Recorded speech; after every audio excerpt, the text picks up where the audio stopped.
성경에 보면 모든 불의는 불경건에서부터 시작된다고 얘기하고 있어요. 그러니까 불경건에서부터 불의가 오는 것이 로마서 1장 18절부터 3장 20절까지의 쭉 설명한 내용들입니다.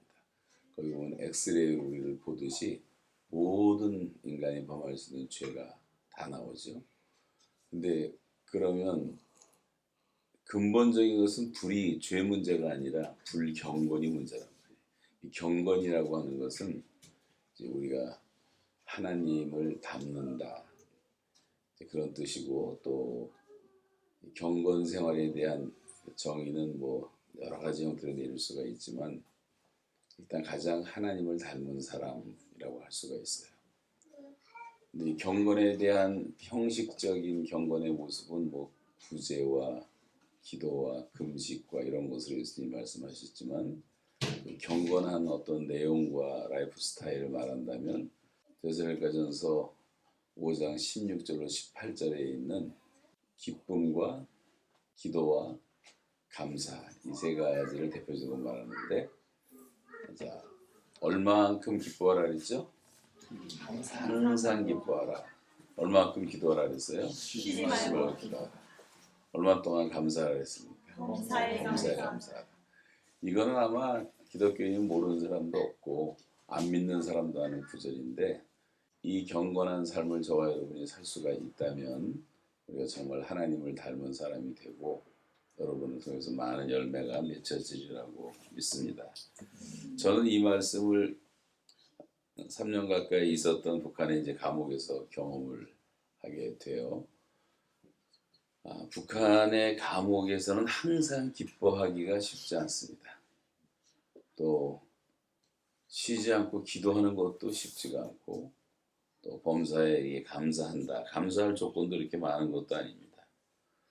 처음 시작할 때부터 붙잡혔을 때부터 나오는 날까지 단 하루도 예외가 없이 949일 동안 또 긴장과 공포의 연속이었고, 인권이라고 하는 것은 하나도 존재하지 않았습니다.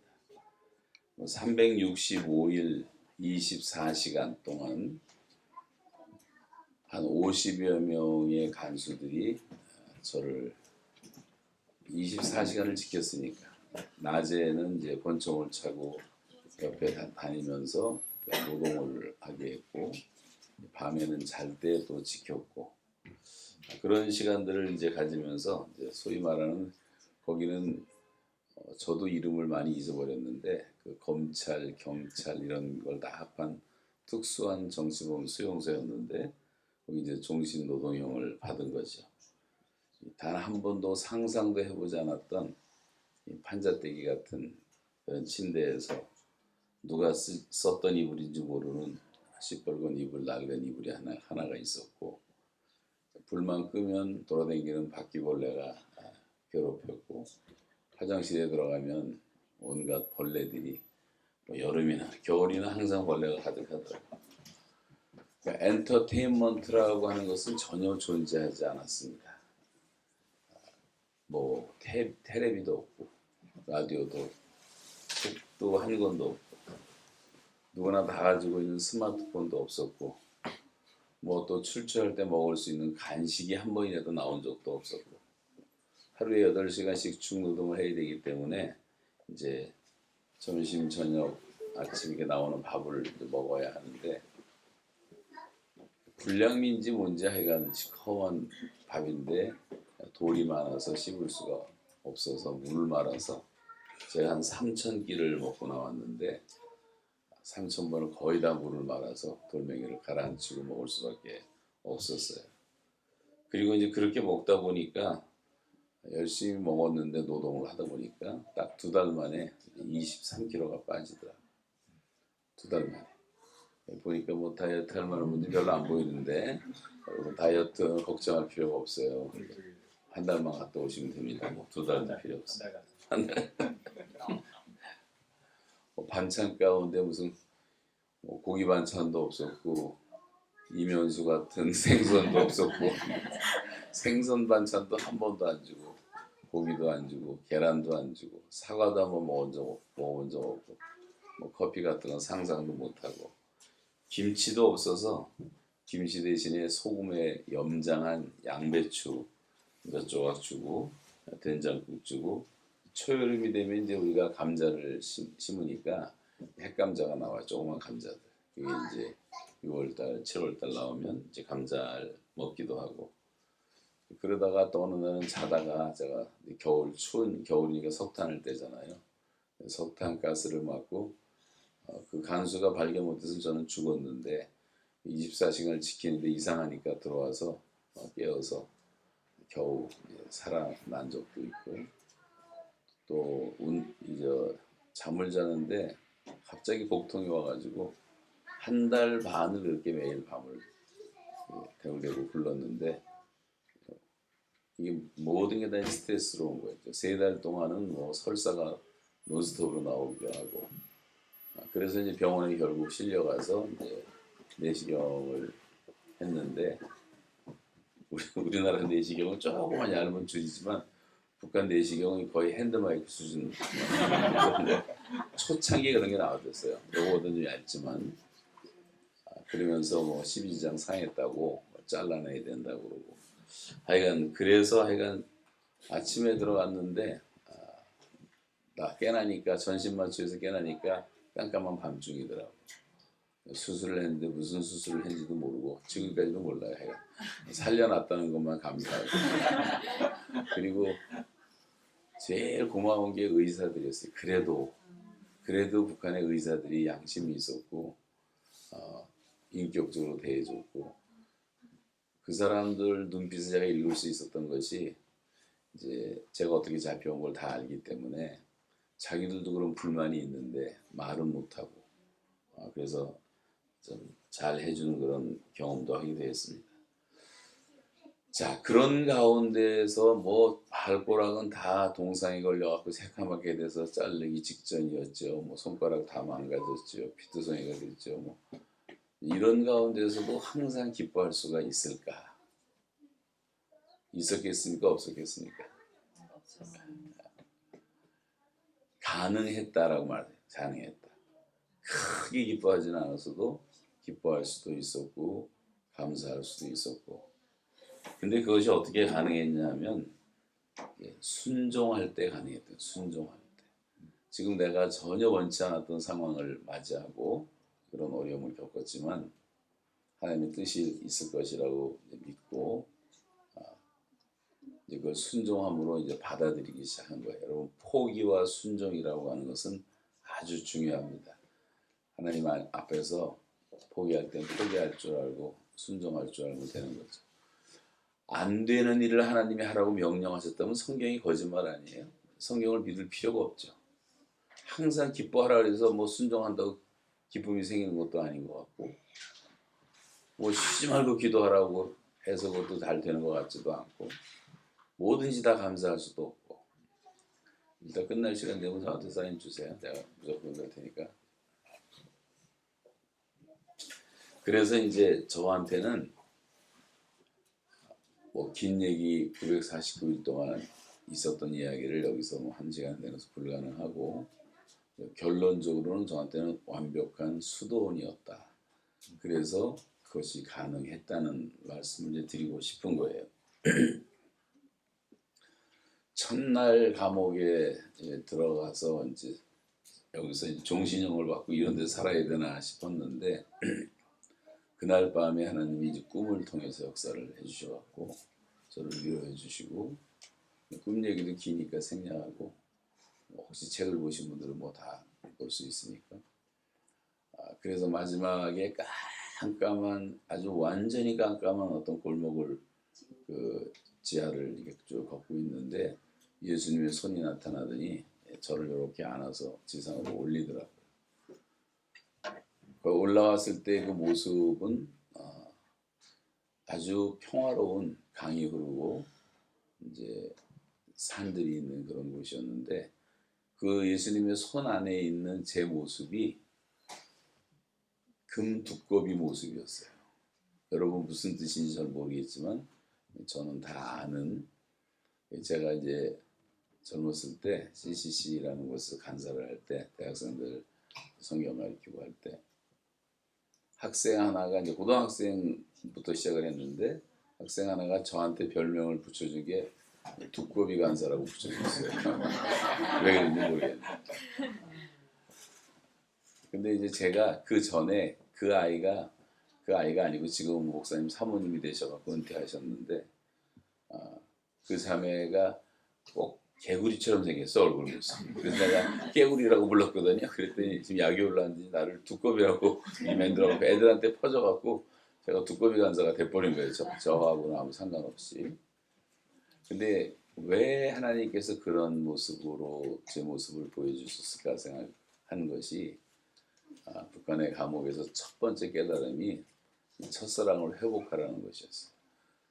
그때는 제가 물불을 안 가리고 전도하고 복음 전하고 제자 양육하고 뭐 그거 외에는 뭐 거기에 난 완전히 미쳐 있었으니까 그럴 때였거든요. 그런데 그로부터 이제 몇십 년이 지났잖아요. 거의 한 40년 이상이 지난 다음에 제가 북한의 감옥에 잡히게 된 건데 그 40년 동안 뭐 군대도 갔다 오고 캐나다에서 30년 동안 목회도 하고 뭐 이런저런 세월이 많이 흘렀는데 그런 가운데서 하나님이 축복을 하셨고 목회에도 은혜를 베풀어 주셨고 이제 그래서 모든 것이 다 이제 잘 돼갈 때 저는 이 정도면 되지 않았나 하는 자만한 마음을 갖고 있었어요. 그 사람이 자만하기 시작하면 또 죄도 짓게 되고 다 그런 거 아니에요. 그때 이제 하나님께서 깨달으라고 이제 그런 시련도 허락하셨다고 생각이 되어지는데 항상 기뻐하는 것이 어떻게 가능할까 이런 생각을 이제 하게 됐는데 그러다가 이제 잡혀가서 첫날 밤 꿈을 꾸고 그리고 아침에 새벽에 깨어났는데 그때 이제 꿈속에서 하나님이 해석해 준 것이 뭐냐면 베드로가 예수님을 부인하고 갈릴리로 도망가서 고기 잡고 있었을 때 새벽에 나타나서 사랑 문답을 하시잖아요. 요한의 아들 시몬아 내가 나를 사랑하느냐. 근데 예수님이 베드로라는 이름을 지어주시고 베드로라고 안 부르시고 시몬이라고 부르시는 거예요. 예수 믿기 전의 이름인데.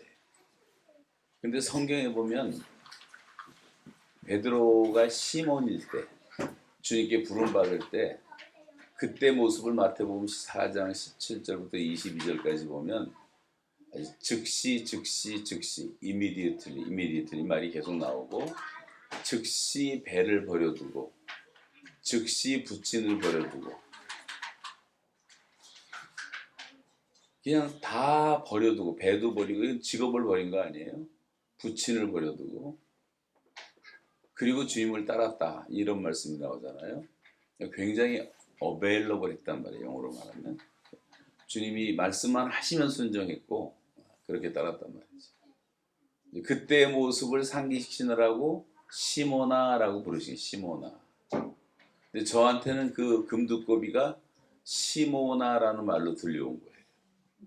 그래서 정신을 차리도록 하여튼 그런 과정을 통해서 이제 새벽에 뭐 꿈도 꾸고 하나님께서 또 다 해석도 해주시고 한 3시, 4시 됐을까 이제 잠이 이제 깨서 그래도 누워 있어야 되잖아요. 뭐 잠하고 첫날 밤이고 그런데 갑자기 내 가슴으로 올려오는 하나님의 음성이 디바인 스케줄 하나님의 시간이 시작됐다라는 음성이 울림이 오면서 감옥 안에서 첫날부터 저는 긴장을 하게 되고 하나님 어떤 뜻이 계신가 보다. 그래서 이제 거기서 철저하게 회개도 하고 기도하면서 하나님과 관계가 회복되기 시작했는데 여러분 항상 기뻐하고 쉬지 않고 기도하고 범사에 감사할 수 있는 이 기쁨과 기도와 감사의 영성이라고 하는 것은 이 하나님만 바라보면 다 되는 거예요. 우리가 계속 하나님만 바라볼 수 있다면. 근데 뭐 이렇게 세상에 분주하다 보니까 뭐 그렇게 하고 싶어도 안 될 때가 많고 잃어버릴 때가 많고 운전하다가 소리치면서 욕할 때도 있고 짜증 낼 때도 있고 그럴 때 있잖아요. 근데 제가 처했던 그 상황은 하나님의 세팅을 이렇게 하셔갖고 오직 하나님 한 분만 바라보게 만들어 놓으신, 그러니까 완전히 제로 포인트 익스피리언스, 0점에서 제가 인생을 다시 살기 시작하니까 이런 것이 가능했다라고 이제 말씀드릴 수가 있습니다. 그래서 아무것도 없는 감옥이었지만 주님 한 분 바라보고 살았기 때문에 저한테는 이런 것이 가능했다라고 이제 말씀을 드리는 겁니다. 그래서 이제 그때부터 시작해갖고 뭐 부장 판사니 과장이니 간수들이니 사람들이 이제 바뀌기 시작하는 것을 보게 됐는데, 제일 첫 번째 보이신 은총의 표적, 제가 감옥에서 처음 외웠던 성경 구절이 시편 86편에 나오는 말씀인데, 은총의 표적을 내게 보이소서. 그리하면 나를 미워하는 그들이 보고 부끄러워하오리니 여호와여 주는 나를 돕고 위로하시는 이신이다. 그때부터 이제 많은 은총의 표적이 나타나기 시작했는데, 그 sign of favor라고 하는 은총의 표적이라는 게 굉장히 중요한 거예요. 우리가 그래서 믿음이 자라가는 거거든요. 뭐 그 얘기하자면 그것만 또 1시간 하니까 다 생략하고, 별별 표적들이 다 나타나기 시작하는 거죠. 그 중에 첫 번째가 뭐냐면, 저를 그렇게 괴롭히고 지붕이 떠나갈 정도로 소리 지르면서 곡사포로 죽이겠다 그러고, 네가 어떻게 우리 위대한 내가 뭐 4만 개 동상이 다 무너지도록 기도해야 된다 그러고, 그 설교한 내용이 다 그런 내용이거든요.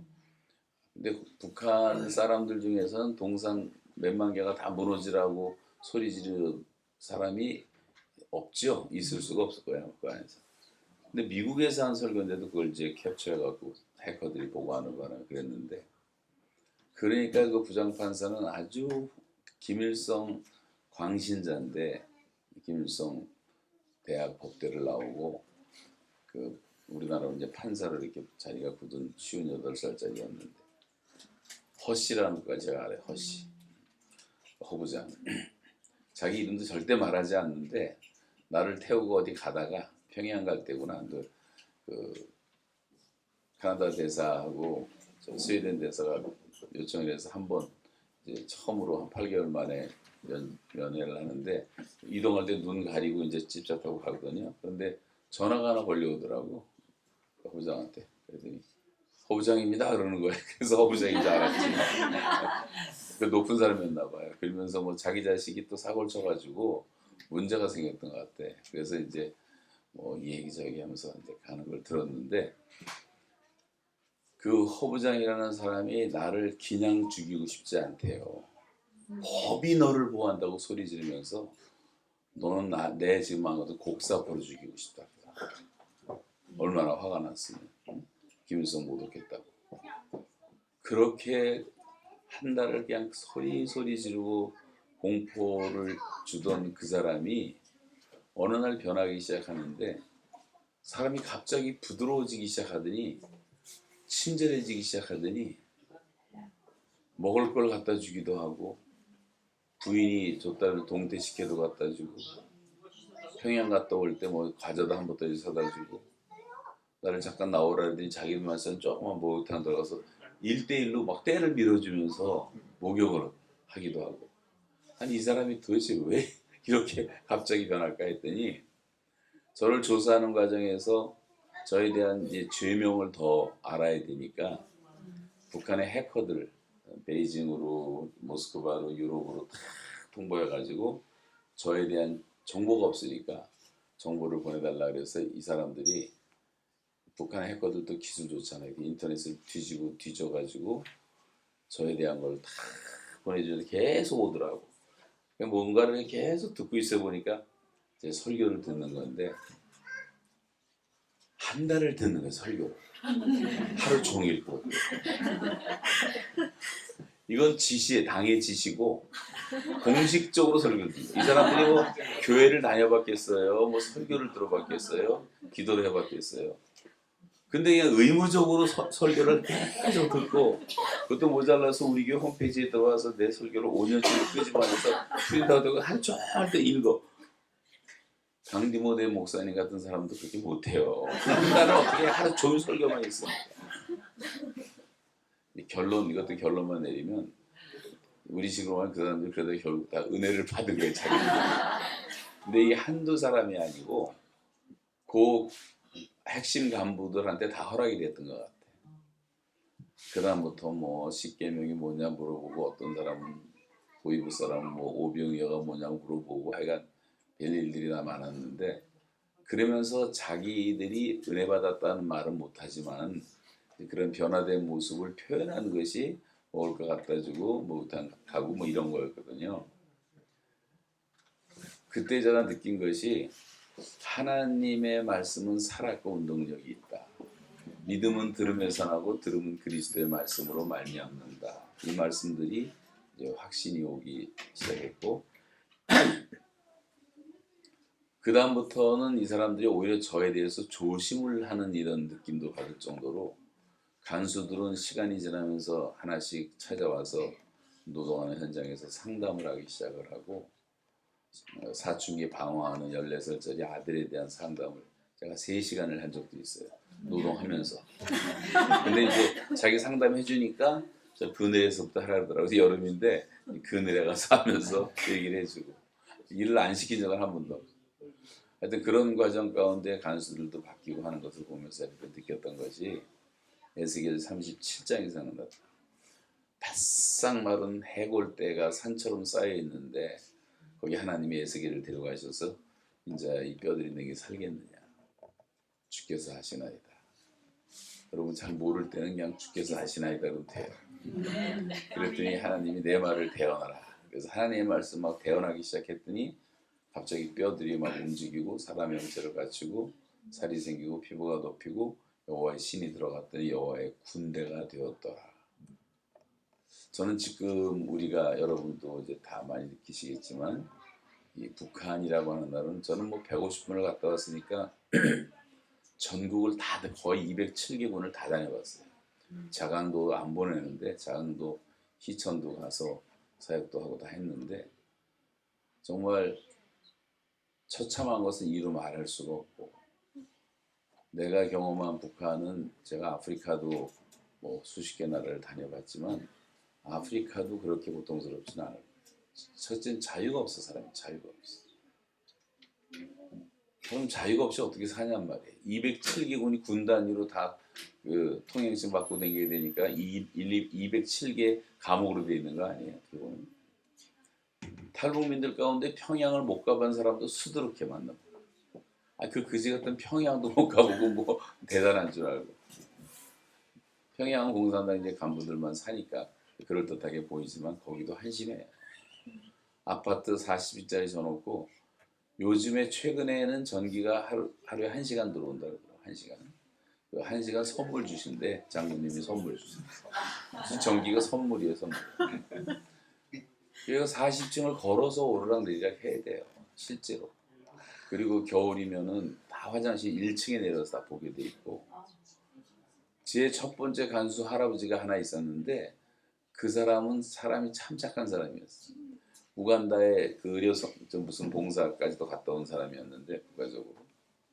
그 사람이 다 얘기해준, 자기 부인이 아파트 관리원이래. 그래갖고 아파트 어떻게 감독하는 얘기를 뭐 술술술 다 해주더라고. 그래서 알았죠. 통제가 심하더라고, 평양도.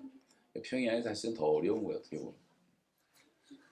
제가 첫 번째 잡혀가서 첫 번째 취조받은 게 뭐냐면, 종일 이만큼 싸놓고 입니다 준비하고 있는데 맨 밑에 거 하나 빼더니 나보고, 그게 20년 전에 일이에요. 그때부터 20년 전 일인데, 제가 처음 가서 얼마 안 됐을 때 우리 친구 목사님하고 둘이서 몰래 우리 안내가 자는 동안에 나와서 버스를 탔어요, 평양에서. 근데 버스 탈 줄 몰라서 서 있으니까 그 평양 사람 하나가 요만한 그 버스표 하나를 주더라고. 버스표도 이게 뭔지, 하여튼 뭐 지저분한 편인데 하나 주더라고. 그래서 그걸 갖고 탔어요. 탔더니 버스가 바닥이 막 구멍이 나가지고 잘못하면 그냥 떨어질 것 같아요. 평양의 버스가 다 그랬어요, 진짜. 기차는 말할 것도 없었고. 그랬는데, 그러고 이제 돌아와서 김일성 광장 받고 또 돌아와서, 야, 우리 성공했다, 아무도 모르네. 이제 성공이라고 생각을 했는데 모든 것을 다 적어놓고 보고를 했던 모양이에요. 우리 안내들이 20년 동안을 이렇게 쌓이는데 그때 첫 번째 질문이 뭐냐면 그때 왜 버스를 타고 다녔습니까? 그러더라고. 저는 아무도 모르는 줄 알았는데 이미 다 보고가 돼 있었던 거예요. 그만큼 철저한 감시 체제로 이렇게 살더라. 하여간 이제 그러면서 이제 그 취조하고 했던 사람이 그게 변화되는 것을 보면서 저는 지금은 북한이라는 나라가 지구상에서 사실 에스겔 골짜기 해볼 때처럼 너무도 절망스러운 그런 모습으로 보이지만 이제 하나님의 시간이 되고 문이 열리고 복음이 전파되면 저는 북한은 삽시간에 여호와의 군대로 변할 줄로 믿습니다. 아멘. 우리 탈북민들 가운데 어떻게 이런 전도사님, 목사님 같은 분들이 나오고 신학생이 100명이 넘게 나오고 목사들이 100명이 넘게 나오고 몇만 명이 예수를 믿고 이런 일들이 상상이나 할 수 있는 일들이었냔 말이에요. 이 자리에는 여러분 한 분 한 분도 다 기적이고 그런 걸 보면서 하나님께서 일하시면 그렇게 될 것이다 라는 생각을 하게 됩니다. 자 이제 뭐 서론이 너무 길었는데 첫째가 이제 항상 기뻐하라. 이거 어떻게 가능할까?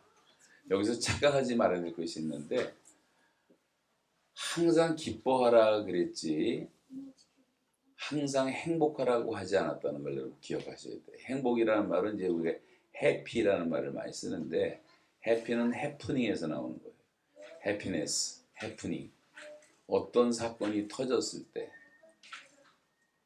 예상치 않게 예쁜 여학생을 하나 만나서 잘 연애가 돼갖고 결혼을 했다. 그러면 아 나는 행복하다. 복권 하나를 탔는데 갑자기 100억짜리가 당첨됐다. 대박이다. 별로 감동도 안 하시는데 하여간 100억이 큰 거예요. 큰 거. 100억이. 그럼 뭐 돈만 있으면 뭐든지 다 할 수 있잖아요. 돈만 있으면 다 할 수가 있는 게 지금 세상이. 못하는 게 없어. 여러분 여행할 때도 비행기 1등칸 타고 다녀보세요. 1등칸에는 샤워실이 있어. 샤워실. 그리고 얼마나 편안하게 해주는지 모르고 음식도 최고 요리사들이 거의 직접 요리를 해줘요.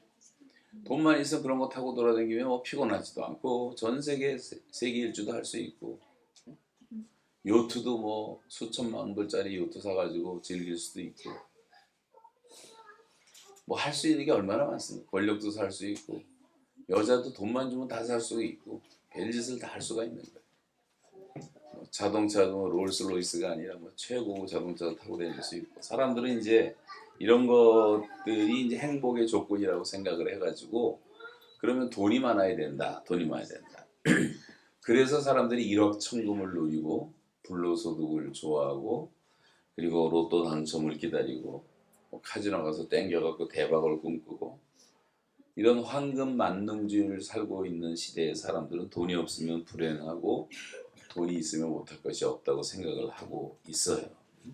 제가 자동차를 찾아봤더니 세계 최고로 지금 비싼 자동차가 얼마냐면 2천억짜리가 있어요. 2천억짜리.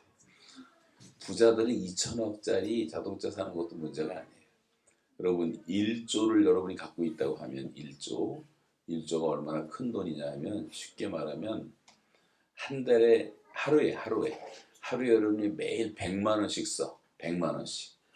하루에 100만 원씩 쓸 때 1조 갖고 얼마를 쓰냐 하면 여러분이 2만 4천 년을 살아야 돼요. 2만 4천 년 동안 썼습니다. 이자 계산도 별로 안 하고 1조면 이자만 해도 몇십억 몇백억이 나오는 거예요 매일. 이게 많은 큰 돈이란 말이죠. 그러니까 뭐 별걸 다 할 수 있죠. 우리말에 돈독이 올랐다는 말이에요. 돈독 올랐다. 돈에는 독이라는 게 있네요. 독이라는 게. 우리는 잘 모르지만 일만하게 뿌리가 도사리고 있다고 성경은 말해요. 돈 때문에 망하고 돈 때문에 병들고 돈 때문에 패가 방신하고 돈 때문에 결국은 다 파멸하고 타락하고 그런 죽음에 이르는 병에 걸린 사람들의 숫자는 헤아릴 수 없이 많습니다. 그러니까 곤모술수를 써서라도 돈을 벌고 출세하려고 하죠. 호세아 4장 7절에 보시면 그들은 번성할수록 내게 더욱 범죄하니 내가 그들의 영화를 변하여 욕이 되게 하리라 이렇게 말씀하십니다. 번성할수록 죄 짓는 게 인간이란 말이에요. 돈이 많을수록 죄 짓는 거예요. 부자들은 대다수가 다 타락을 하게 돼 있어요. 그래서 인생의 마음에는 악이 가득하여 평생 미친 마음을 품고 살다가 후에는 죽은 자에게로 돌아가는 그것이라. 악한 일에 관한 징벌이 속히 실행되지 아니하므로 인생들이 악을 행하는데 그 마음이 담대하도다. 뭐 그래서 마음대로 죄짓고 돌아다니도 벼락이 쳐서 죽이는 것도 아니고 암이 걸리는 것도 아니고 더 담대하게 죄를 짓단 말이에요. 그래서 뭐 큰 저택이 있으면 행복할 거라고 생각해서 뭐 우리나라에서 말하면 아파트 평수 늘리다 가는 거 아니에요? 저는 비행기 타고 또 좀 올라가 봐. 이거 뭐 다 성약학 같은 것들인데 그 평수 늘린다고 평생 대출 받아고 몰개지 갚다가 그 영어로는 이제 몰개지라 그래. 매달 대출 한 거. 그래서 우리 이걸 모가지라 하는데 모가지가 쪼여오는 것도 모르고 그렇게 살다가 가는 인생들. 어떤 사람은 좋은 대학 나와야지 행복할 것이라고 생각을 해서 이 강남이지만 여기도 강남이죠. 네. 강남은 뭐 말할 것도 없잖아요. 애들을 뺑뺑이 돌리는 거 보면 참 불쌍하게 그지없어요. 어떤 여자들은 예뻐야지 된다. 여자들은 예쁘면 일단 다 용서받는다. 뭐 이런 이상한 문화가 있어가지고 전국이 다 성형하는 병원, 성형 병원이 10,000개가 옛날에 넘었어요. 10,000개가. 여름만 되면 문전성시를 이루고 뭐 음악을 하는 사람, 미술하는 사람, 운동하는 사람 할 것 없이 다 끝없이 목마른 사람들, 끝없이 목마른 우물가의 여인처럼 남자친구 이 사람 저 사람 바꿔보고 여자친구 바꿔보고 해봤자 뭐 아무렇게 진짜 행복은 오지 않는데 그래야지 행복할 것 같아서 잡히지도 않는 행복의 파랑새를 잡고 다니는 게 인생들의 모습이라는 거예요. 지금 우리나라 서울대 학생들의 47%가 열등감을 갖고 있습니다. 아니 뭐 서울대학까지 들어갔는데 무슨 열등감이 있는가. 그런 사람들이 열등감이 더 많아요. 하버드 대학의 대학생의 30%가 다 열등감에 시달리고 있어요. 이런 것을 우리가 행복과 기쁨의 차이라고 하는 거예요. 행복과 이 행복이라는 것은 기쁨의 모조품 또는 기쁨의 짝퉁 같은 거예요. 잡히지 않는 건데 잡히는 것처럼 보이는 사막의 신기루 같은 것입니다. 우리 현대 그 그룹의 창업주 가운데 정주영 씨라고 하는 사람이 있잖아요. 정주영 씨는 신화적인 존재 우리나라에서. 북한에서 도망쳐 와갖고 그렇게 그 사람도 이제 탈북자죠. 옛날 탈북자. 그래갖고 대한민국의 신화적인 존재가 되었는데 그렇게 돈을 많이 벌었는데 그 두 아들이 자살로 인생 끝냈다. 두 아들도 어마어마한 부자였는데 높은 빌딩에서 떨어져서 자살로 인생을 끝냈다. 우리나라 삼성의 이건희 하면 또 역시 신화적인 존재인데 그 셋째 딸이 결혼 문제로 갈등을 하다가 결국은 자살을 했는데 26살짜리가 자살을 했어. 자살했는데 그때 자살할 때 그 돈이 2,600억이가 있었대요. 윤형이라는 자매인데 이 대다수의 재벌 가정에서 다 이런 마약하고 자살하고 폭력하고 갑질하고 음주운전하고 뭐 이러다 잡힌 기사들이 날면 나는 게 그게 아니에요. 남양유업의 창업자의 손자 또 효성그룹의 창업자의 손자는 대마초 혐의로 이제 법정에 기소가 되고 하나그룹의 김승현 회장의 아들은 술집에서 폭행 사건 저지르고 뭐 이런 비극들은 끝이 없습니다. 웬만한 재벌 가정은 다 엉망진창이에요. 여러분 몰라서 그렇지. 여러 후궁을 거느리고 살던 조선의 왕들도 보면 다 매독과 성병에 걸려서 죽었는데 성종도 그렇고 중종도 그렇고 숙종도 그렇고 정종도 그렇고 순조도 그렇고 다 매독 때문에 단명했다는 기록이 있어서 30대에서 40대에 다 죽었어요. 우리나라 역대 대통령도 마찬가지입니다. 자, 오늘 가슴 아픈 일이지만 지금 아마 무슨 거 하고 있죠 지금 여기서.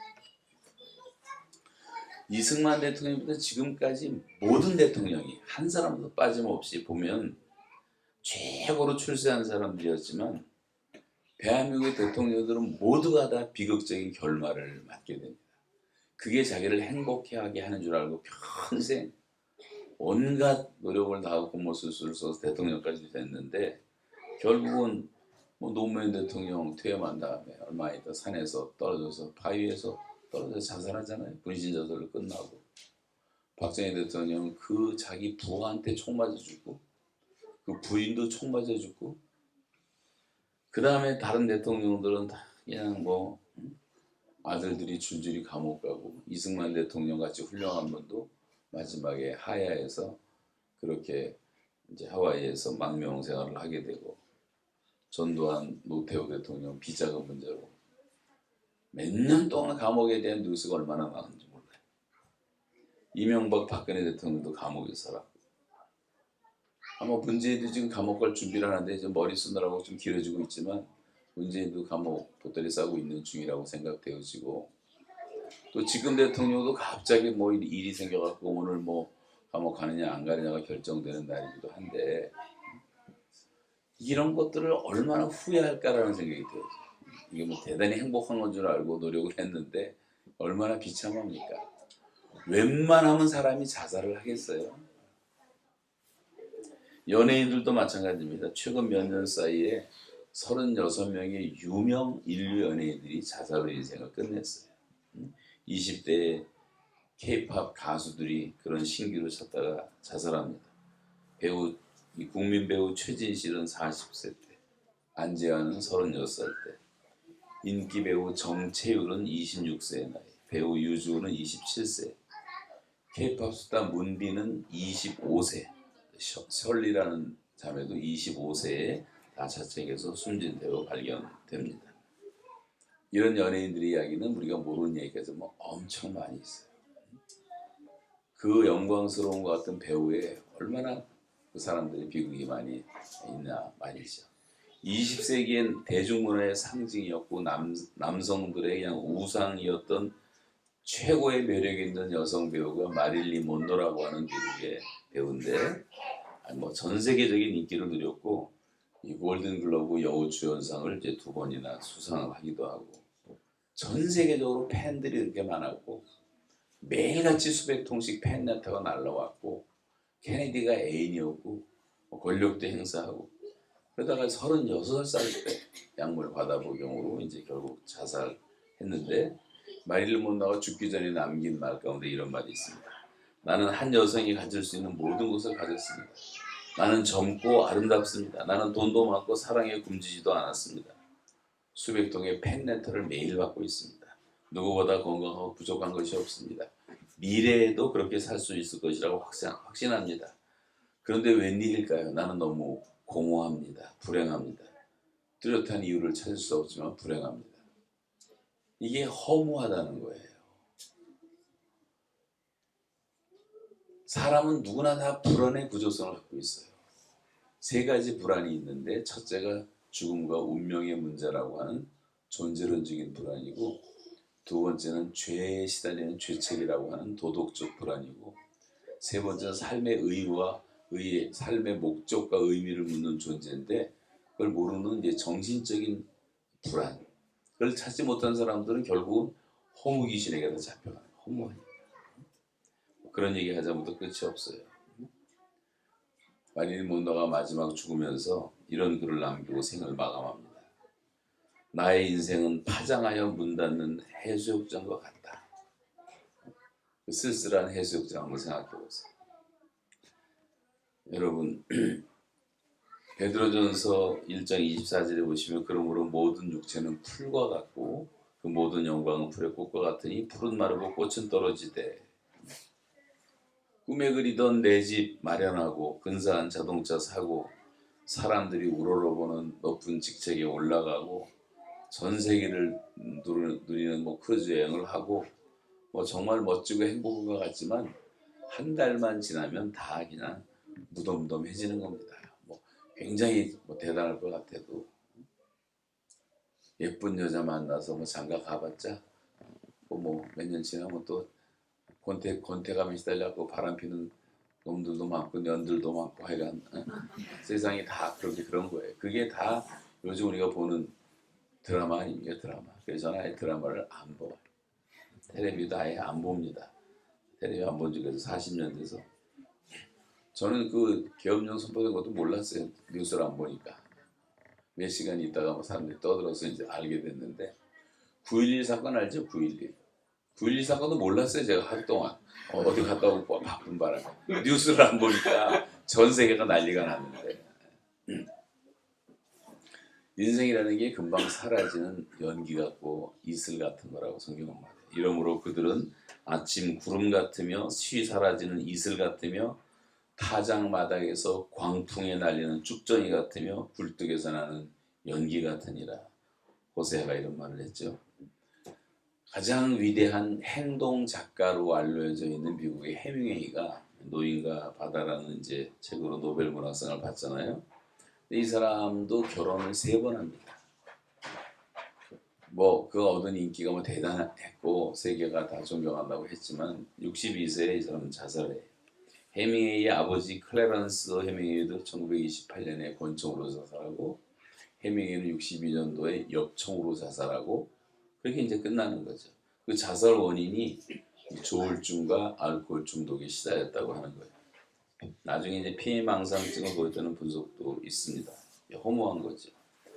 그때 해밍웨이도 남긴 말이 나는 지금 라디오에 옛날 여러분 라디오에 진공관에서 진공관 있어요. 옛날엔 진공관에 이제 빛이 들어오지 않는 라디오의 진공관처럼 허무하고 외롭고 공허하다고 말했습니다.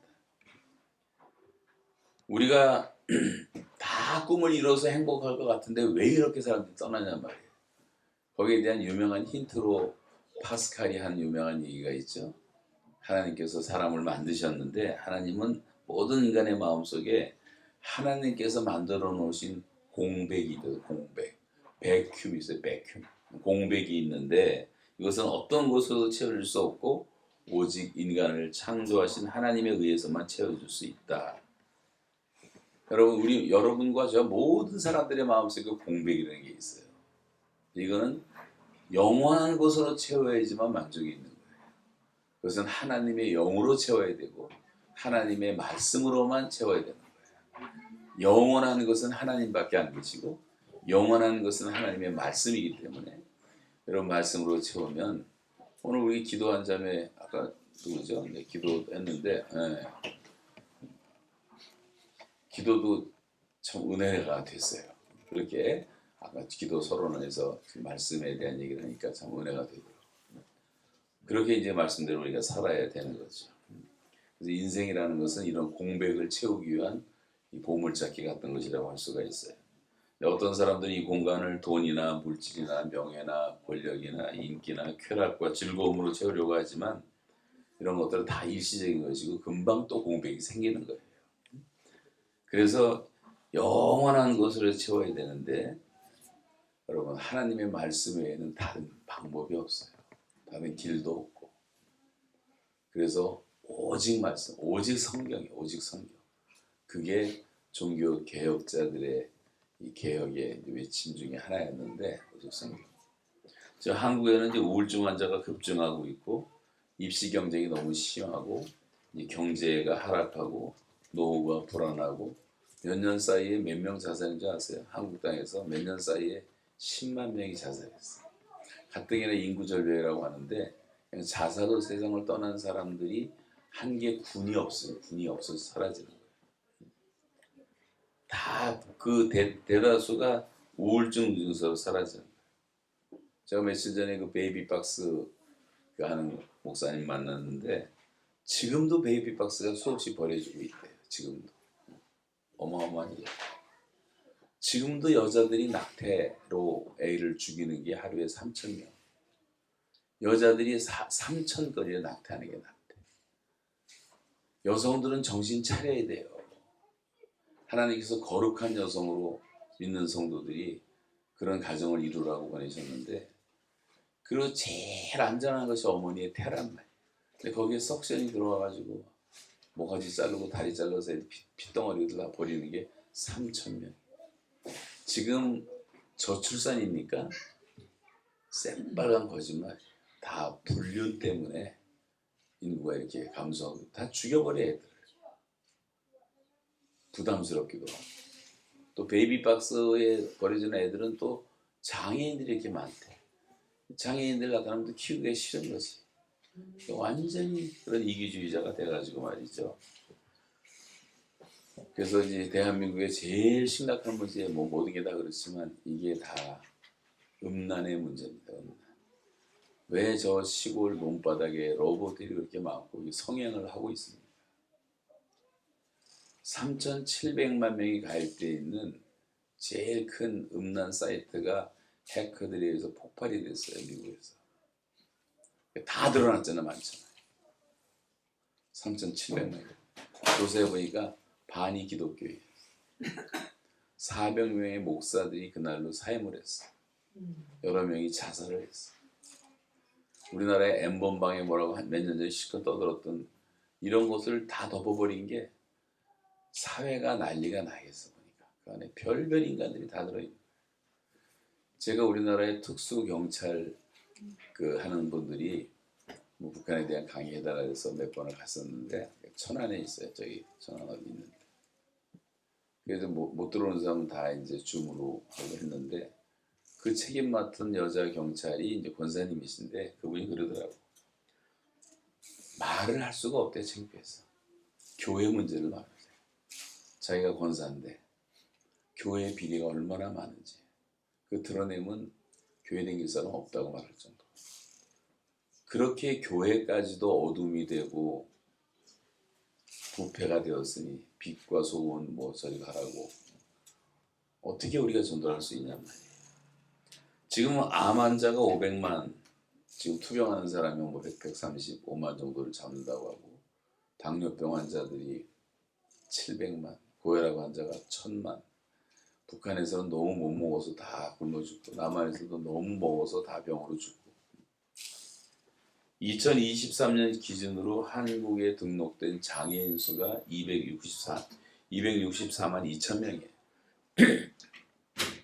제가 장애인협회 총무한테 들었는데 실제로는 거의 500만이 된다. 뭐 노인들 뭐 또 장애인 뭐 받기 시작하면 이것이 남의 나라 얘기가 아니란 말이에요. 지금같이 이렇게 대한민국이 풍요롭고 의학이 발전되고 병원이 지천에 깔려있는 나라에 어떻게 이런 사건이 벌어질 수가 있을까. 이것은 뭐 6.25 전쟁보다 더 참혹한 현실이라고 할 수가 있어요. 사람들이 다 행복이라는 신기루를 찾아가다가 결국 마셔도 목마른 물 허무하게 살고 있는 거죠. 여러분 착각하지 말아야 돼요. 성경의 말은 항상 기뻐하라 할 때 기쁨이 중요한 기쁨. 성경은 행복을 말하지 않습니다. 기쁨을 말해요. 기쁨이라는 것은 하나님이 내 안에 주시는 선물이라고 할 수가 있어요. 이것은 마치 어린아이의 미소 같은 것입니다. 엄마만 있으면 행복한 아이들. 그럼 나중에 집에 가서는 시편 131편을 짧으니까 묵상해 보시고 시간 나면 다 암송을 하세요. 여호와여 내 마음이 교만하지 아니하고 내 눈이 오만하지 아니하오며 내가 큰 일과 감당치 못할 놀라운 일을 행하려고 힘쓰지 아니하나이다. 실로 내가 내 영혼으로 고요하고 평온하게 하기를 젖된 아이가 그의 어머니의 품에 있음 같이 하였나니 내 영혼이 젖된 아이와 같도다. 이스라엘아 지금부터 영혼까지 여호와를 바랄지어다. 이런 내용인데 여러분 어머니의 품에서 젖을 먹다가 실컷 먹고 만족해서 젖된 아이가 엄마를 바라보는 모습이 제일 만족한 모습이에요. 평온한 모습. 걔들이 힘이 있어요? 뭐가 있어요? 근데 너무 행복하단 말이죠. 우리가 하나님 그렇게 바라볼 수 있다면 쓸데없이 여기 지금 뭐 강기모대 목사님도 배영호 전사님 뭐 개척도 하고 그러는데 쓸데없는 거 목회에서도 욕심낼 필요도 없고 또 여기 지금 이렇게 얘기하잖아요. 내가 큰 일과 감당하지 못한 놀라운 일을 하려고 힘쓰지 아니하나이다. 그렇게 해봤자 아무 의미도 없는 거예요. 이 하나님이 주시는 평안을 유지하고 그 기쁨을 누리고 근데 그 기쁨이라는 것이 큰 데서 오는 게 아니에요. 하나님이 세우신 가정에서부터 오는 거예요. 여러분 가정생활에 충실해야 돼요. 특별히 목회자들. 그렇지 않으면 목회를 하지 말라고 얘기하고 있어요. 누구도 절대로 다른 사람 많이 불행하게 만든다. 이건 농담도 아니고 제가 척 스미스라는 유명한 목사님 때문에 우리 뭐 한국 목사님 몇 명이 만나러 갔는데 뭐 우리가 약속을 미리 한 게 아니니까 근데 그 목사님이 그날 거기 있었대요. 부목사님이에요. 근데 우리를 안 만나줘요. 봤더니 자기 아들하고 농구하는 약속이 돼 있어서 못 만나는 거예요.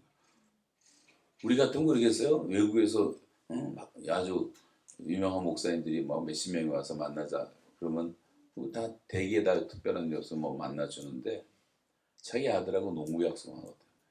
자기 부인하고 오토바이 타기로 약속한 것 같아요. 이런 걸 소중히 여긴단 말이죠. 가정 안에서 행복을 못 느끼면 여러분 진짜 행복한 사람은 없고 거기서 기쁨을 못 느끼면 아무 쓸모가 없는 거예요. 제가 오늘 여기 오기 전에 우리 손녀와 손주가 주말이어서 우리 집을 놀러와서 제가 아침부터 새벽부터 이것들은 또 왜 이렇게 일찍 일어나는지 깨워가지고 시달리고 뭐 다이소도 가고 CU도 걔네들은 뭐 기껏 아는 게 CU밖에 없으니까 그렇게 해서 이제 오전을 보냈거든요. 근데 그 시간이 저한테 낭비의 시간이 아니라 너무 행복한 시간이었어요. 진짜 내면의 기쁨이 오니까 말이죠. 그래서 여호와를 기뻐하는 것은 너의 힘이니라. 아무것도 없어도 우리가 하나님만 바라볼 수 있다면 항상 기뻐할 수 있는 거예요. 무화과 나무가 비록 무성치 못하며 감람나무에 소출이 없으며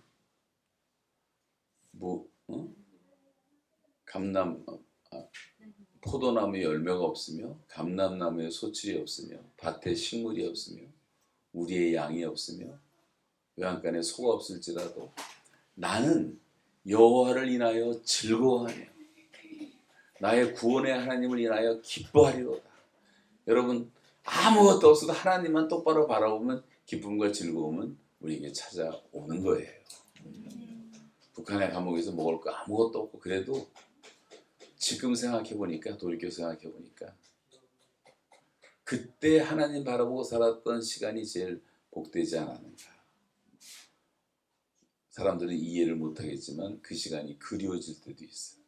주님과 나만 내 시간들 호람대오 신전의식 하나님 앞에서 살았던 시간들이기 때문에 제가 목회 30년 하면서 뭐 설교는 수없이 했지만 그렇게 호람대오하기가 쉽지가 않아요. 근데 거기는 그럴 수밖에 없는 상황을 하나님 만들어 놓으신 거예요. 오직 하나님만 바라보고 살게. 그래서 저는 일일 단위로 살았어요. 내일 일을 걱정하다 아무것도 못하겠더라고요. 일일 단위로 살겠습니다. 아무것도 염려하지 않겠습니다. 하루는 안 하고 살 수 있잖아요. 그리고 하나님께 다 맡기고 살고 한날 괴로움은 그날의 족하니라. 그렇게 하루하루 살았더니 949일이 지나가게 됐고 그 과정에서 하나님과 동행하는 것을 배우게 되고 제 신앙도 회복하게 되고 감옥이었지만 정말 수도원 같은 생활을 하게 되고 우리가 가장 많이 인용하는 시가 시편 23편일 거예요. 여호와는 나의 목자시니 내가 부족함이 없으리로다. 이 시를 그래서 만인의 시라고 말하는데 이 만인의 시라는 말은 어느 상황에서나 다 어울린다는 말씀이에요. 이게 너무 신기한 시예요. 이건. 제가 결혼식 가서 시편 23편 가지고도 설교해도 은혜를 받고 결혼식 끝나고 장례식 가서 시편 23편을 읽어도 은혜를 받고 군대 가는 아들 보내면서도 시편 23편을 은혜를 받고 병원에 있는 환자들에게 읽어줘도 은혜가 되고 뭐 회사 뭐 창업할 때라든가 신방 가서 가정예배 볼 때라든가 나는 갑자기 뭐 영감이 안 떠오르고 할 말이 없으면 무조건 시편 23편 읽고 했어요. 신방할 때도. 여호와는 나의 목자니 내 부족함이 없다. 하나님이 함께 하신 뭐가 부족함이 있어요. 두려움보다 크시고 공포보다 크시고 염려와 불안보다 크신 하나님. 우리가 그 크신 하나님을 바라보고 있으면요 다른 것들은 다 아무것도 아닙니다. 걱정할 게 아무것도 없어요. 그러니까 믿음으로 기뻐할 수가 있는 거예요. 그러니까 요셉 같은 사람이 나오는 거예요. 요셉은 하나님을 바라보고 살았기 때문에 그 시편에 보면 요셉이 철장에 갇힌 얘기가 이 정치범 수용소이기 때문에 발 착고에 같이 착고 이게 다 쇳덩어리에 묶여 있었단 말이죠. 그런 생활을 하면서도 상황과 환경이 바뀌어도 그는 변함없었어요. 그리고 17살 때 잡혀가서 30살 돼가지고 형제들을 만날 때, 자기를 배신한 형제들을 만날 때 최고 높은 위치까지 하나님 올려놓으셨는데 전혀 복수할 마음이 없고 미워하는 마음도 없고. 첫 번째는 이게 뭡니까? 형님들, 하나님이 이곳에 나를 보내신 것은 당신들이 아니고 하나님이십니다. 그게 염려하지 마시고 불안해하지 마세요. 그 얘기를 하지. 형들이 얼마나 충격을 받았겠어요. 사람은 원망을 절대 해서 안 돼. 누구도. 모든 인생은 우리가 스스로 책임지는 건데 하나님을 절대 원망하지 마세요. 불평할 것도 없고. 다니엘도 그렇고 요셉도 그렇고 성경 보면 여호수아 갈렙도 그렇고. 이게 다 시각이 다르잖아요. 보는 시각. 하나님의 시각으로 보면 다 항상 그렇게 감사하고 기뻐할 수가 있는데 사람의 시각으로 보니까 내 인생 이 꼬라지 보니까 메뚜기 새끼 같다. 자기 자화상을 메뚜기로 그리잖아요. 여호수아 갈렙은 저들은 우리의 밥이다 그러잖아요. 여러분 이 서울 시내에 살아간 사람들 예수 안 믿는 사람 다 우리 밥이에요. 밥. 뭐 부러워할 것도 없고 그것들이 사람입니까? 짐승보다 못한 것들이 살고 있는 거지. 하나님을 모르는데 하나님을 경외할 줄 모르고 하나님께 영광도 안 돌리고 하나님께 감사할 줄도 모르고 그게 다 개, 돼지지 사람이냔 말이에요. 식당에서 기도할 때 뭐 부끄러워할 게 뭐가 있어요? 진짜 감사하고 기도해 보세요. 그 모습 갖고도 전도할 수 있어요. 어떤 농부하고 대학 교수가 살았는데 농부는 신앙이 좋은 사람이고 대학 교수는 무신론자인데 대학 교수가 자기 생일 때 농부를 초청을 했어요. 식사를 하는데 이 농부가 경건한 사람이니까 왠지 기도하고 밥을 먹으려고 했더니 대학 교수가 조롱하는 거예요. 아니 내가 차려준 밥상이고 한데 무슨 하나님이 어디 있다고 하나님께 기도하냐 그랬더니 그 농부가 한마디 딱 던지는 게 우리 집에도 당신 같은 분이 한 분 계시죠. 이 부자가 기분 좋아가지고 대학교 다니는 아들인가 보죠? 아닙니다. 우리 집 돼지놈들입니다. 돼지놈. 여러분 하나님께 감사할 점은 돼지보다 못한 것들이 인간이. 다 우리 밥이에요. 회개하라고 외치고 복음 전해서 구원시켜야 될 영혼들이라는 것을 여러분 꼭 믿으시기 바랍니다. 뭐 부러워할 것도 없고 두려워할 것도 아무것도 없어요. 자, 주께서 내 마음에 두신 기쁨은 곡식과 포도주에 풍성할 때보다 더하니이다라는 말이 있는데 내 마음에 두신 기쁨이라고 말해요. 기쁨은 마음으로 오시는 겁니다. 마음의 즐거움은 양약이라도 마음의 근심은 뼈로 마르게 한다. 마음의 즐거움이 양약이에요. 마음의 즐거움은 되는 거예요. 심령이 즐거우면 그 병을 능히 이기려니와 심령이 상하면 누가 일으키겠느냐. 여러분 모든 병은 즐거움으로 이길 수가 있는 거예요. 요새 뭐 세상 사람들도 웃음 치료라는 것도 있지만 정말 마음이 즐거우면 모든 병은 다 사라지는 겁니다. 대다수의 병들이 대다수의 암은 다 스트레스로 오는 거예요. 그래서 여러분 스트레스가 없어야 돼요. 하나님 바라보면서. 마음의 고통은 자기가 알고 마음의 즐거움도 타인이 참여하지 못하니라. 여러분 마음이 기쁘고 마음이 즐거워야 된다니까요. 마음의 즐거움은 얼굴을 빛나게 해도 마음의 근심은 심령을 상하게 한다. 예수님도 내가 너에게 이것을 이루면 내 기쁨이 너희 안에 있어 너희 기쁨을 충만하게 하려 합니다. 예수님이 마지막 드렸던 대제사장 기도 요한복음 17장에도 보시면 지금 내가 아버지께로 가오니 내가 세상에서 이 말을 하는 것은 그들로 내 기쁨을 그들 안에 충만히 가지게 하려 합니다. 기쁨을 하나님의 기쁨을 안에 충만히 주기를 원하시는 것이 하나님의 뜻이고 기도하라고 말씀하신 것도 기도 응답을 받으면 지금까지 아무것도 구하지 않아서 구하라 그러면 받으리니 너희 마음의 기쁨이 충만하리라 했어요. 제가 지금 부흥의 시간이 아니어서 지금 다 설명을 못 드리고 간증도 못하지만 저는 그 정말 기쁨이 충만해지는 기도 응답을 여러 번 받은 경험이 있는데 그때 너무 감격스러워서 눈물이 나오는데 폭포수 같은 눈물이 나오더라고요. 너무 기뻐서. 하나님 우리가 그렇게 살기를 원하시는 거예요. 기도하면 하나님 우리 마음에 기쁨을 주는 것입니다. 여러분 배에서 생수의 강이 흘러나는 것입니다. 그래서 환난 중에도 기뻐할 수가 있는 거예요. 이것을 너에게 이름은 나의 평안을 주려 함이라 해서 너희가 세상에서는 환난을 당하나 담대하라 내가 세상을 이기었노라. 환난 중에도 기뻐할 수가 있어요. 우리가. 예수님 한 분만 제대로 만나면 항상 기뻐할 수가 있다. 하나님만 바라보는 시선이 변하지 않는다면 무슨 상황에서든 기뻐할 수 있다. 여러분 언제든지 믿음으로 기뻐하시고 감사하시기 바랍니다. 쉬지 말고 기도하라는 말씀 간단히 말씀드리면 너희가 내 이름으로 무엇을 구하든지 내가 행하리니 이는 아들을 인하여 아버지로 하여금 영광을 받으시려 함이라. 부모들은 다 주는 기쁨이에요. 자녀들은 받는 기쁨이에요. 우리 손주 애들이 뭐 나를 뭐 그렇게 좋아할 리도 없는데 용산에 사는데 자기 집이 훨씬 더 크고 잘 사는데 맨날 얘네들은 그냥 우리 집 오는 게 소원이야. 그게 뭐냐면 다이소 데려가고 CU 데려가고 지들이 원하는 장난감 몇 개 사주고 그 다이소 같은 게 별로 비싸지도 않더라고. 뭐 잔뜩 샀는데 뭐 2만 원 내니까 뭐 잔뜩 한 보따리 사고 하루 종일 놀면서 좋아하고 애들은요 그 받는 기쁨으로 사는 거예요. 부모들은 주는 기쁨으로 사는 거예요. 부모가 돈이 많으면 뭐 아이들한테 다 좋은 옷도 입히고 싶고 좋은 학교 보내고 싶고 좋은 음식 먹이고 그렇지 않아요? 아들이 떡을 달라는데 돌을 주고 생선을 한다는데 뱀을 줄 자가 있겠느냐. 너희가 악할지라도 자식에게는 좋은 것을 줄 줄 안다. 이 말이 뭐냐면 부모가 자식에게 모든 것을 희생하고 주는 이유는 단 한 가지인데 사랑하기 때문에 그런 관계 속에서 부모와 자녀와 가족의 사랑이 싹트는 것처럼 여러분 기도라고 하는 것은 하나님의 사랑을 알아가는 과정이라고 할 수가 있어요.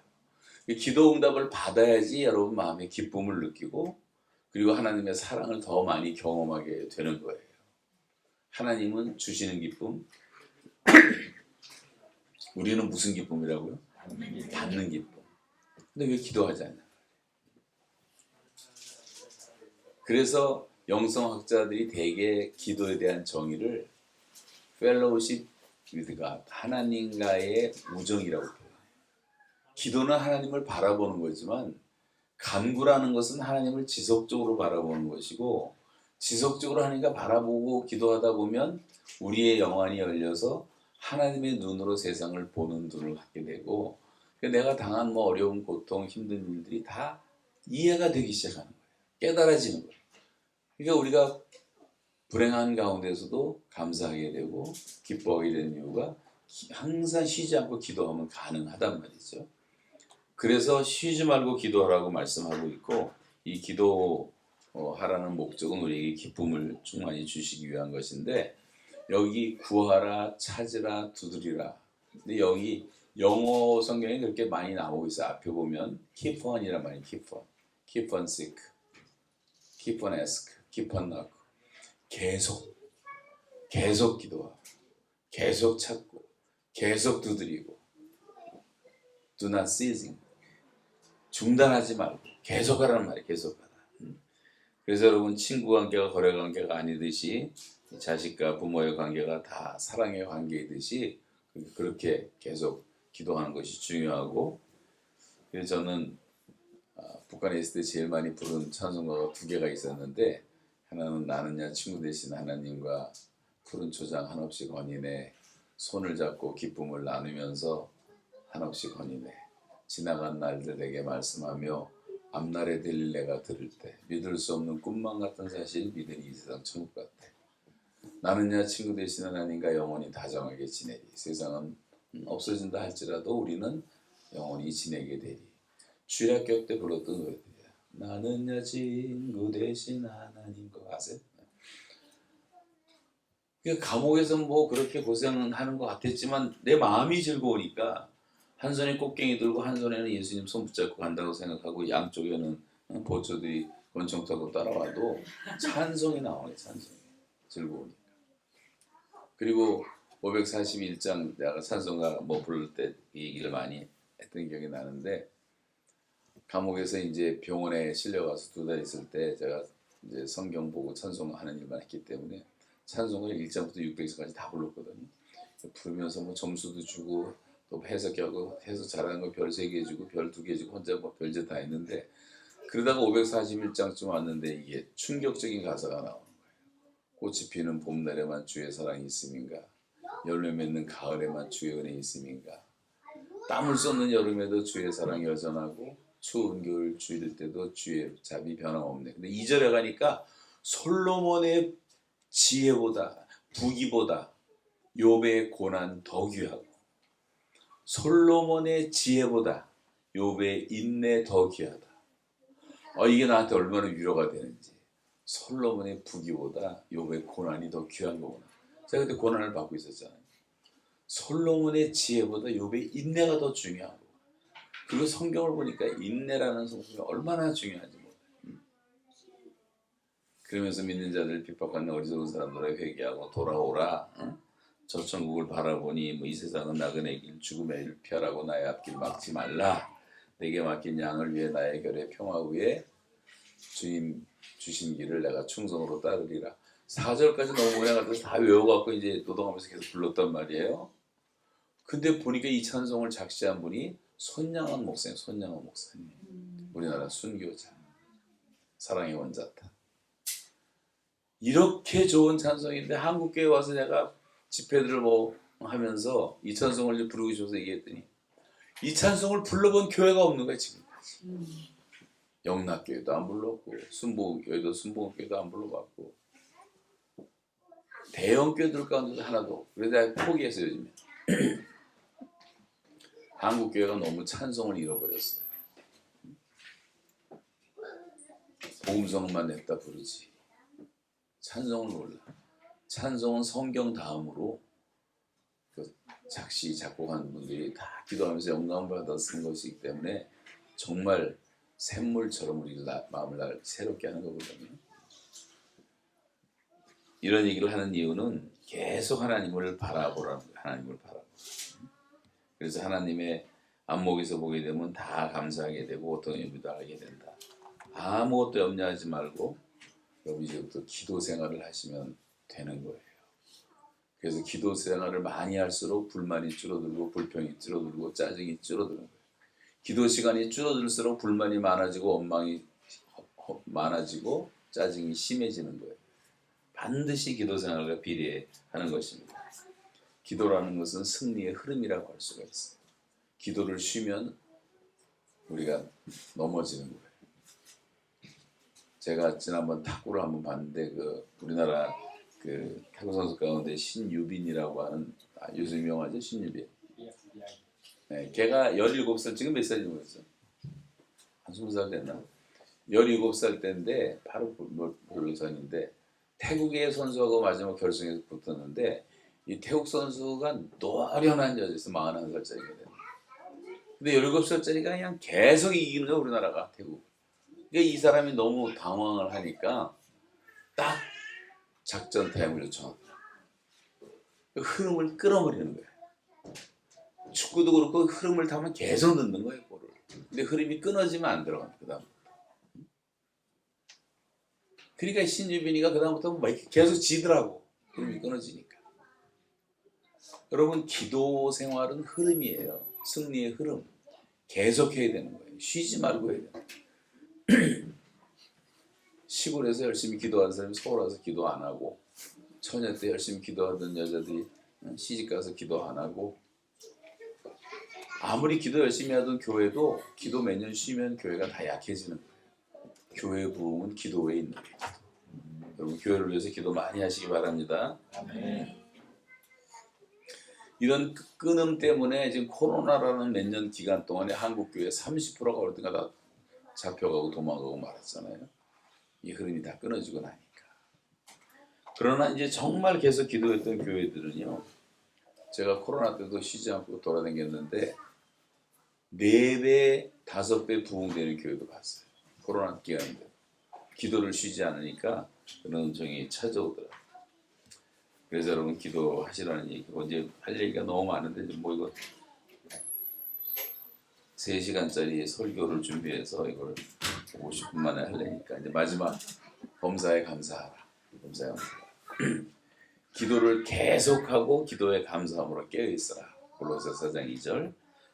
범사에 감사하라. 이는 그리스도 예수 안에서 너희를 향하신 하나님의 뜻이니라. 분명한 뜻은 우리가 범사에 감사하는 거예요. 아멘. 아멘. 범사에 그냥 감사 안 해도 무조건 감사하라. 너는 마음을 다하여 여호와를 의뢰하고 내 명철을 의지하지 말라. 너는 범사의 글을 인정하라. 그러면 내 길을 지도하시리라. 그러니까 이 범사가 중요해. 범사. 감사라는 것은 북한에서 오신 분들은 아마 기억하실 텐데 이 펌프 같은 거 해봤잖아요. 펌프. 이렇게 마중물 하나 넣으면 펌프질하면 펑펑펑 쏟아지듯이 신기하잖아요. 우리도 어렸을 때 펌프질하고 했는데 그 마중물.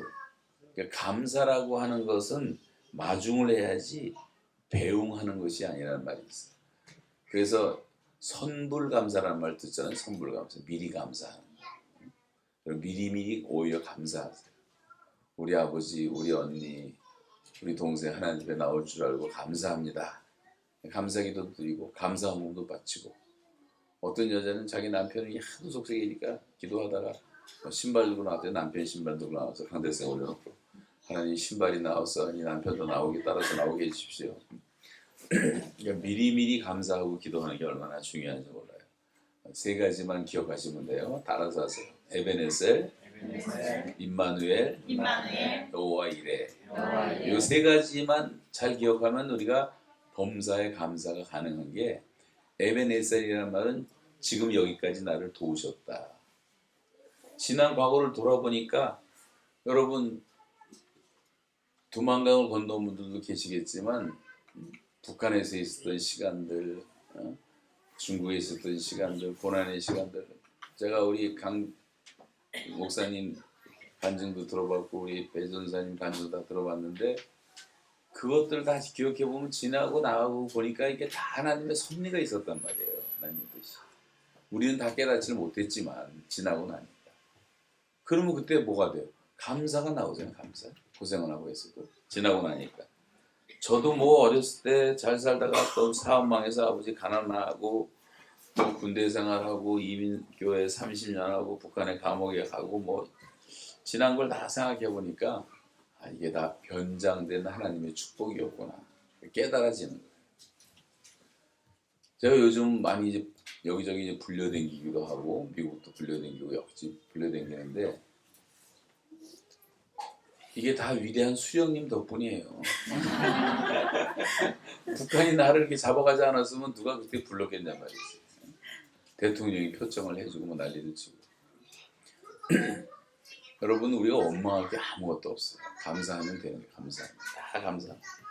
고난당한 것이 내게 유익이라 그랬어. 내가 이로써 주의 윤리를 배우게 되었나이다. 고난당하기 전에는 내가 그릇 행하였더니 이제는 주의 말씀을 지키나이다. 주의 노여움은 잠깐이요 그의 은총은 평생이로다. 저녁에는 울음이 깃갈지라도 아침에는 기쁨이 오리로다.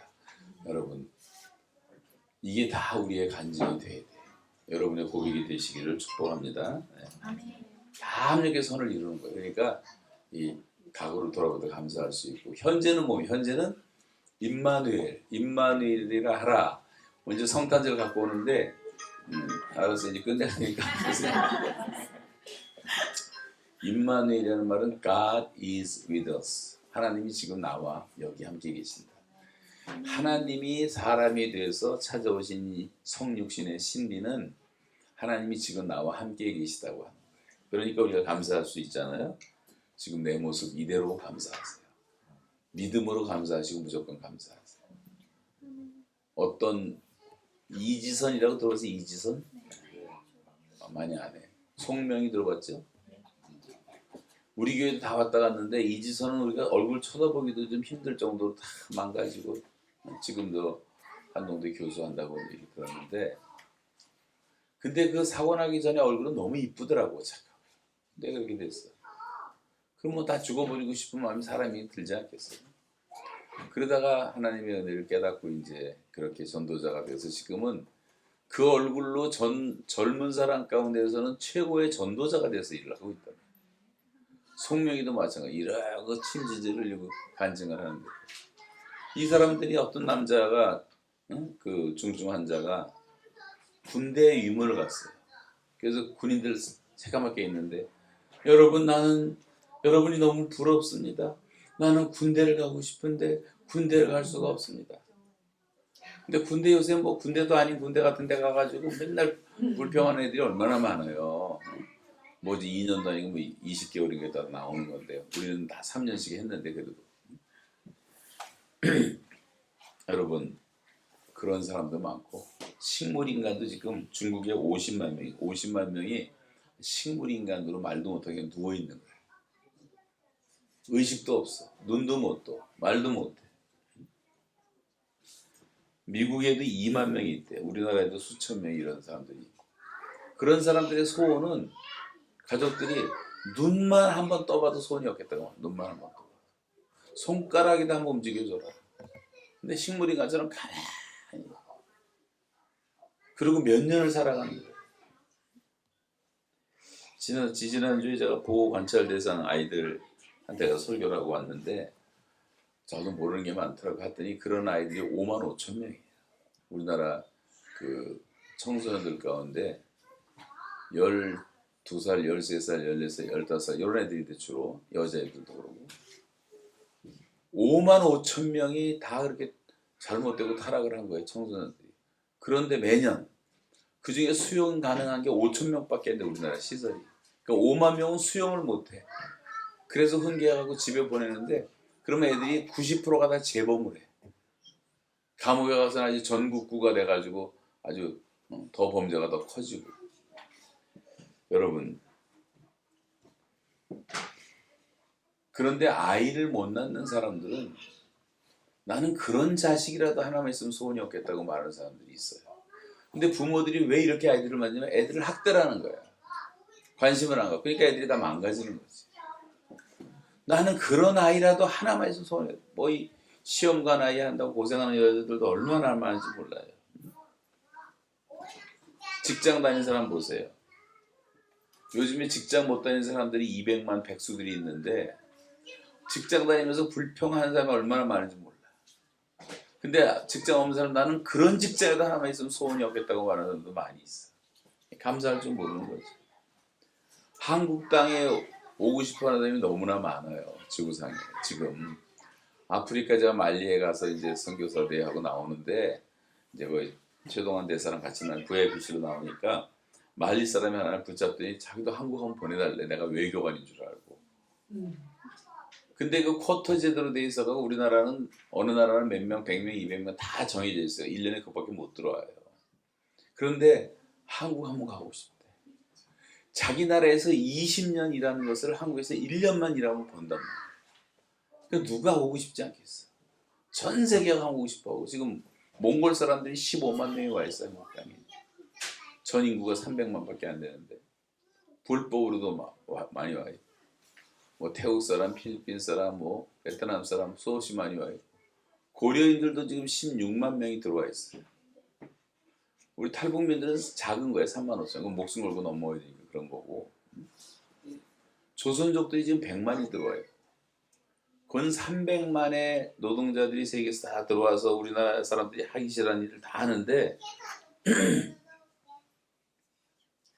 지난번에 그 남부교도소에 북한 사람 하나 잡혔다고 어떤 장로님이 하도 가자 그래갖고 갔어요. 그 사람 위로해 주라 그래서 기도해 주라. 나도 이제 어떻게 기도하지고 위로를 받을까 이제 하면서 영치금도 넣어주고 하려고 이제 갔는데 탈북민 처음 보는 사람 남자가 나오는데 뭐 백화점에서 훔치다 잡혀갖고 2년 6개월형을 받았대. 그런데 얼굴이 막 화내갖고 웃으면서 나오는 거야. 그리고 나한테 이제 목사님 여기는요 호텔이에요. 호텔. 북한 감옥에 비하니까 호텔에서 너무 좋대. 일도 안 시킨대. 뭐 먹고 놀고 때리고 오고 그러더라고. 무슨 얘기하다 그 얘기. 마음이 급하면 계속 실수해져. 하여간 우리가 다 감사할 줄 알아요. 모든 걸 다 감사할 줄. 다윗도 그렇게 감사하고 했고 다니엘도 감사했고 다 그렇게 감사했습니다. 제가 마지막으로 우리 김봉남 전도사가 쓴 글 하나 읽어드리고 마칠게요. 제가 이 글을 읽을 때마다 은혜가 되는데, 저는 여러 가지의 장애를 입은 사람들을 많이 만납니다. 평생 병원에서 장애인들을 돌봤던 거예요. 손이 절단된 환자가 말했습니다. 병원에서 청소하는 분들이 정말 부러워요. 제게도 손이 있어서 일할 수 있다면 얼마나 좋을까요? 유방암으로 인해서 팔까지 전이 돼가지고 팔을 잃은 환자가 말합니다. 팔을 다시 가질 수 있다면 세탁기로 빨래하지 않을 거예요. 손으로 빨래할 때 느껴지는 촉감을 실컷 느껴보고 싶어요. 양쪽 양발에 무거운 의수를 단 환자가 말합니다. 저는 아내가 밥을 또 먹여줘야 먹을 수 있고 화장실에 가서도 바지를 내리고 뒤처리까지 다 해줘야 합니다. 근데 저는 그런 아내를 안아줄 수 없는 몸이 되었어요. 두 팔이 있었을 때 자주 안아주지 못한 게 후회가 돼요. 자, 아내를 안아주고 싶은데 팔이 없으니까. 인도를 걷다가 이제 택시가 와가지고 덮치는 바람에 한쪽 다리를 절단한 여대생이 아침에 회진하는데 울면서 이렇게 말하더래요.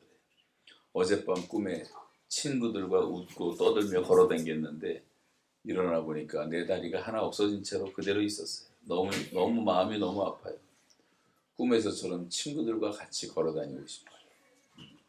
하반신 마비가 되는 환자들은 이 변의를 느끼지 못한답니다. 그러니까 소변이나 대변이 마렵다는 느낌을 못 받으니까 시간에 맞춰서 뽑아내야 되는데, 그렇지 않으면 이제 방광에 소변이 차서 역류를 하게 되면 이제 더 위험하기 때문에, 그래서 이제 그런 사람을 보니까 이분은 자기가 화장실 가서 화장실 보는 것만 해도 항상 감사해요. 여러분 변비 환자들도 많은데 그런 사람들 생각하면 화장실 잘 보는 게 얼마나 감사한지 몰라요. 다른 사람의 도움 없이 화장실 갔다 와서 감사하다. 폐암에 걸린 환자가 이런 말을 한 적이 있어요. 세상에서 가장 쉬운 게 숨 쉬는 건 줄 알았는데 폐암에 걸리고 나니까 이게 제일 힘드네요. 숨 쉬는 게 제일 힘들단 말이에요. 우리도 숨 쉬는 게 얼마나 쉬워. 호흡하는 것도 감사하죠. 전신마비 환자들은 이렇게 말한답니다. 제가 하반신 마비만 됐더라도 얼마나 좋을까요? 손이라도 움직일 수 있다면 내 손으로 휠체어라도 밀고 다니면서 무슨 일을 해서라도 먹고 살 수 있을 텐데. 전신마비 환자까지 손만 조금 움직일 수 있는 사람들이 있는데, 이들은 이제 포크나 숟가락 같은 거 움직일 때 보조 장치를 해가지고 수백 번 연습을 해야지 밥을 먹는데, 밥 한 숟가락을 입에 떠넣기 위해서 수백 번 연습을 해야 됩니다. 그때 밥 먹을 때마다 이렇게 기도합니다. 하나님, 제게 일용할 양식을 주셔서 감사합니다. 같은 나라에서 북쪽에 태어났다는 이유로 굶어 죽는 동포들도 있습니다. 그들도 함께 먹게 해주십시오. 스스로 밥을 떠먹지 못하는 마비 환자들, 팔이 없는 환자들이 있습니다. 그들도 함께 먹게 해주십시오. 입맛이 없어서 먹지 못하는 암 환자들이 있습니다. 그들도 입맛이 있게 해주십시오. 재벌들도 병들면 입맛이 없어서 죽만 먹는 사람도 얼마든지 있어요. 여러분, 맛있게 잘 먹을 수 있다는 거 하나만 가지고도 감사할 일이 얼마나 많고, 감사할 것은 너무나 많습니다. 저는 가끔 환자들에게 이렇게 묻습니다. 당신의 온전한 다리로 일어서고 걸어다닐 수 있고, 자신의 손으로 밥을 먹을 수 있고, 배우자가 당신에게 여보라고 부르고 자녀들이 당신에게 엄마 또는 아빠라고 불렀을 때 그게 얼마나 감사한 일인지 알았나요? 그때 다 씁쓸한 미소를 지면서 이렇게 대답한대요. 그때는 돈이나 집이 없다고, 실직했거나 사업에 실패했다고, 또 아이가 마음에 안 든다고, 제 말을 안 듣고 공부 못한다고, 대학에 떨어졌다고 불평하기 바빴어요. 내 다리로 걸어다니고 손가락을 움직일 수 있는 것에 대해 감사할 생각도 안 하며 메마른 인생을 살았어요. 여러분, 우리는 너무나 많은 걸 가지고 있지만 우리가 다 당연한 것으로 생각을 하고 있습니다. 감사를 세워보세요.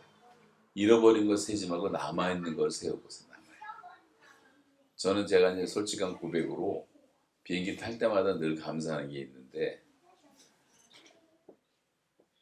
동부 쪽으로 가면 미국에 15시간 걸리고, 서부 쪽에는 한 12시간 걸리고, 아프리카 가면 이번에 이제 다음에 말라에 가는데 그 말라에 가는 시간이 30시간이 넘게 걸려요.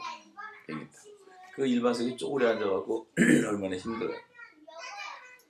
근데 저는 아직까지는 비행기 탈 때 지루하지가 않고 감사해요.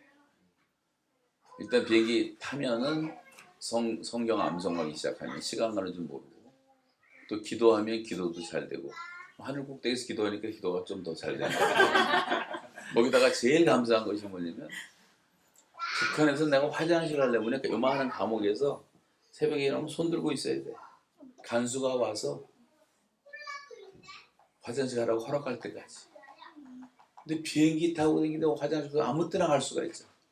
내가 가고 싶을 때 화장실을 갈 수 있다는 이 자유를 누린다는 게 얼마나 행복한지 모르겠어요.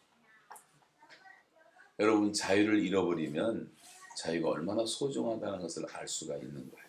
이게 한두 가지가 아니지. 말하고 싶은 것은. 그래서 너는 내일 일을 자랑하지 말라. 하루 동안에 무슨 일이 일어났는지 내가 알 수 없음이라 했어요. 절대 내일 일을 자랑하지 말고, 그리고 할 수 있을 때 여러분 열심히 살고 열심히 섬기고 사랑하고, 사랑하는 사람들 두 팔로 힘껏 안아주고